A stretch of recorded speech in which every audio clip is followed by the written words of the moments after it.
7 years ago, I got married to my husband. His sister already had kids back then. But right from the start, I felt like I wasn't really part of their family. My sister-in-law made it clear that I wasn't their aunt. She even told her kids that I wasn't their aunt. Because of this, I don't feel close to them like I do with my husband's other siblings' kids, who I treat like my own nieces and nephews. I love spending time with them and being a fun aunt.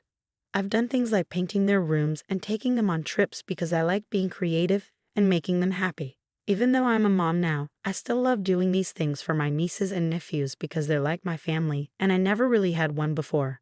But when it comes to my sister-in-law's kids, I don't do any of that anymore. I've stopped trying to talk to them because my sister-in-law made it clear that she doesn't want me involved.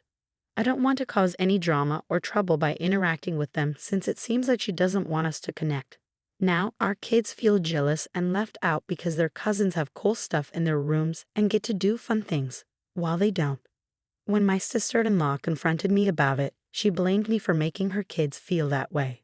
I told her it was her fault for creating a situation where I couldn't relate to her kids, and now they're the ones suffering because of it. I reminded her that she's reaping what she sowed, and her kids are the ones paying the price for it. Now she's all fired up, saying this and that. It's clear she's not happy, and honestly, I never wanted my kids to see her as their aunt anyway.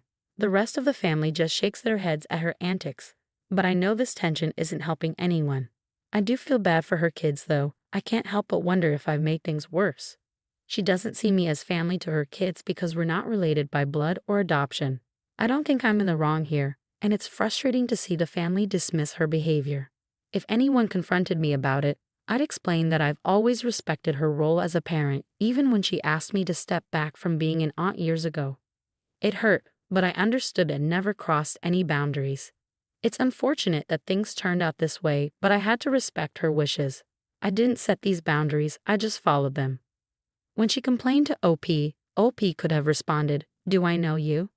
But I wonder if the sister-in-law was the only daughter among the siblings. Maybe NOP being the first woman to marry into the family triggered her. Over time, as the other brothers got married and had kids, she became less aggressive, but the damage was done. The only reason the sister-in-law regrets it now is because OP turned out to be a fantastic aunt to other children, and the sister-in-law's plan backfired. Actions have consequences. You followed her instructions not to get involved. It seems like the rest of the family knows she's difficult too. Everyone here seems to have their faults. You probably aren't telling the whole story about what's going on between you and your sister-in-law. But it's not fair for either of you to involve the kids. And what about your husband? Does he also ignore his niece and nephew? Why is he supporting either of you acting this way? I couldn't disagree more. The sister-in-law made the choice to exclude OP and is now causing conflict because OP respected the boundary she set around her kids. Are you suggesting OP should have ignored that boundary? I understand your concern for her kids. Sadly, they suffer because of their mom's actions. But before you try to change anything, consider how your sister-in-law will react. She might turn any contact into something negative. Keep that in mind as you decide what to do next. This situation happened 2 months ago, but he's still upset about it. I'm a 45-year-old woman. I love my oldest son, but he's almost an adult and acts like one. In our family, everyone takes turns doing chores like cooking, washing dishes, and cleaning common areas on different days. Unfortunately, my son dislikes chores and always tries to avoid them. It's been an ongoing struggle. Washing dishes is particularly troublesome. He fills the dishwasher too much, preventing the detergent from reaching the dishes, leading to them not getting clean. I interrupted him quickly and reminded him that the dishwasher sanitizes dishes. My husband supported me, saying, if he wants dinner, he'll eat from his dishes. He often promised to wash some, but I refused, reminding him that he had the chance to clean them properly the night before. I told him to eat from them as they were or skip dinner. He yelled and threatened to make his own food, but I stood firm. Eventually he gave in, reluctantly selecting the least dirty dishes and eating quietly. I felt bad seeing him so disgusted, but I was tired of the wasted time, water, and detergent. It turned out well. His dishes came out perfectly clean afterward. However, he's still angry, and I do feel guilty now. But I'm tired of his deliberate laziness causing problems for everyone else in the house. Am I wrong? You're not wrong, and I think you handled the situation well. However, I disagree with your statement that he doesn't realize his laziness screws over everyone else in the house. He knows, he just doesn't care. He's old enough to understand the consequences of his actions, and it's time he learns. This should have been addressed sooner. If he doesn't face consequences, he won't change his behavior. Instead, he learned that even when I make a mistake, my parents will have to fix it because they need to eat too. What OP did was smart because he's almost an adult, and it's time to learn how to do things properly. The fact that he suddenly knew how to do the dishes correctly overnight shows that he was capable all along but chose not to do them properly. Well done, OP. I grew up in poverty but worked harder than anyone else to achieve success in my personal, financial, and professional life.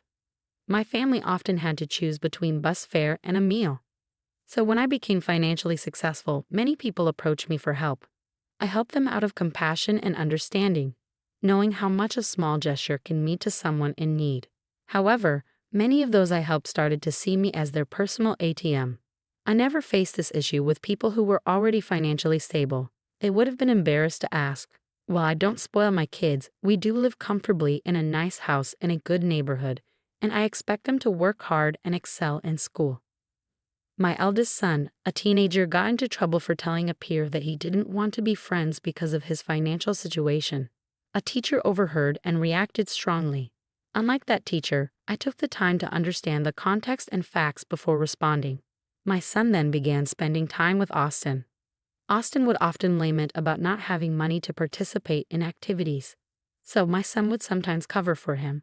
Like when they went to see Top Gun and Austin couldn't afford a ticket, my son paid for him. However, things got uncomfortable when Austin began to expect my son to foot the bill regularly. The tipping point came when they went to Ihill with friends, and Austin assumed my son would pay for his meal too. While my son only ordered onion rings, Austin indulged in a full meal, dessert, and milkshake. Later, my son vented to their friends about how little money he receives from me, and yet he still has to work as a tutor, only for Austin to take advantage of his generosity. Consequently, their friends distanced themselves from Austin. A few weeks later, in class, Austin wondered why he wasn't being invited to hang out anymore. My son replied, because he's tired of covering for him. Austin responded, but I'm poor. My son sarcastically remarked, oh, so you're too poor to be friends with? Maybe I should quit school and get a job like him. This exchange prompted a call from the teacher. I clarified the context of the conversation to the teacher, as she wasn't receptive when my son tried to explain it. She labeled my son as mean and threatened detention. I informed her that I would advise my son not to serve detention for this incident and asked her what she planned to do about it. She ultimately dropped the matter. Edit. It's important to note that Austin isn't in extreme poverty. He has access to resources like last year's iPhone. He has the ability to work like other kids at their school, but chooses not to.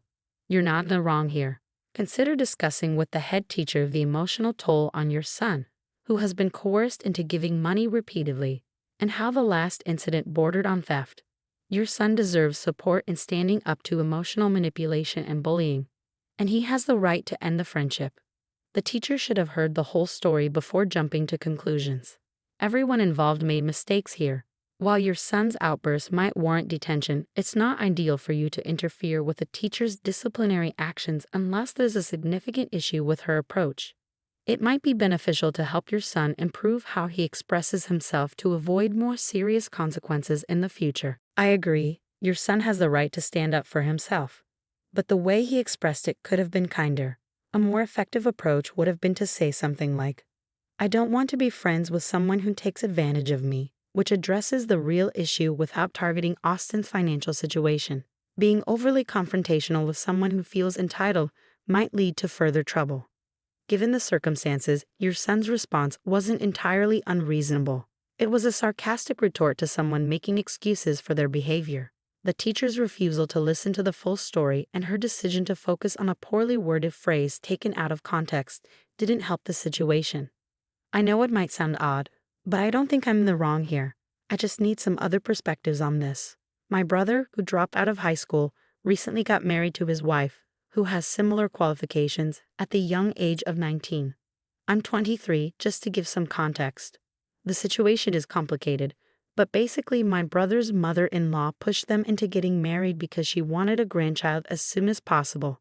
Unfortunately, my own mother went along with it, which I find frustrating.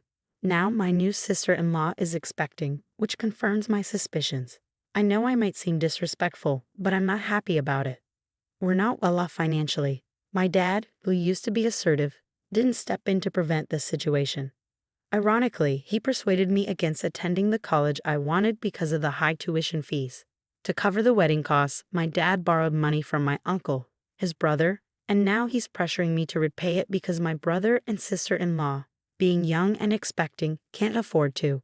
They told me they're in too much debt to get a loan from a bank, so it falls on me since I'm debt-free with savings and a job. When they brought this up, I didn't say anything. I just laughed and left. Now they're bombarding me with calls and texts asking for financial help, but I refuse to budge. It feels like we're living in completely different realities. It's not about culture or anything like that. Am I wrong for refusing to take out a loan for my family? Definitely not. Goodness, what a chaotic situation. If no one can afford to cover the wedding costs, what about the baby? It seems like they'll keep turning to you for loans they won't repay. Stand your ground. This isn't your problem to fix, so don't entertain further discussions about it. If they can't afford a lavish wedding without a substantial loan, maybe they should prioritize their resources for the baby instead. Laughing in their faces was a fitting response to such a ridiculous request. Oh, please ensure that you're the only one with access to your savings. Secure your accounts with updated passwords and avoid staying logged into online banking on shared devices. It's important to take these precautions, especially if your parents have access to personal information like your social security number and employment history. While you might believe they wouldn't take advantage of you, financial strain can drive people to make unexpected decisions. That's right. If they have your social security number, they could potentially open credit in your name, leaving you in a difficult situation. It's a quick process, but you can easily lock your credit by contacting the major reporting agencies, usually 3 of them, either by phone or online. Reversing the lock is simple when you're ready to apply for loans for things like a home, education, or a car. Their financial irresponsibility shouldn't fall on your shoulders. They need to figure out a repayment plan for your uncle on their own. Growing up, I lived with my best friend and his wife, Amanda, on I-35. While Amanda has always been a friend, I've had a closer relationship with her husband. Unfortunately, they moved out of town years ago, only returning for significant family events like funerals or weddings. A few months back, Amanda visited for her sister-in-law's bachelorette party, despite feeling uneasy about it due to her sister-in-law's mistreatment stemming from jealousy or other issues. Wanting to ease her nerves, I offered to pick her up from the airport and take her out for drinks afterward. However, I made a mistake and forgot to add it to my calendar. I had already planned a date for that night and couldn't cancel it, so I arranged for the sister-in-law's best friend to pick up Amanda and take her to the hotel. 2 days later, I met up with Amanda for drinks. She was feeling really down after her mistreatment at the bachelorette party, where everyone else seemed to ignore her. We spent a few hours chatting and drinking, and then I received a text from my girlfriend, asking me to come over to her apartment. I arranged for a mutual friend to join Amanda at the bar and keep her company before leaving. After that night, Amanda stopped communicating with me. She ignored my texts and social media messages for 3 months. Finally, I decided to ask my best friend about what was going on with his wife. He listed a series of complaints Amanda had against me, including forgetting her birthday multiple times despite Facebook reminders, which she doesn't use, and the incident at the bar where I forgot to pick her up from the airport and left her alone. I explained to my friend that I tend to be absent-minded, and they should have been aware of that by now.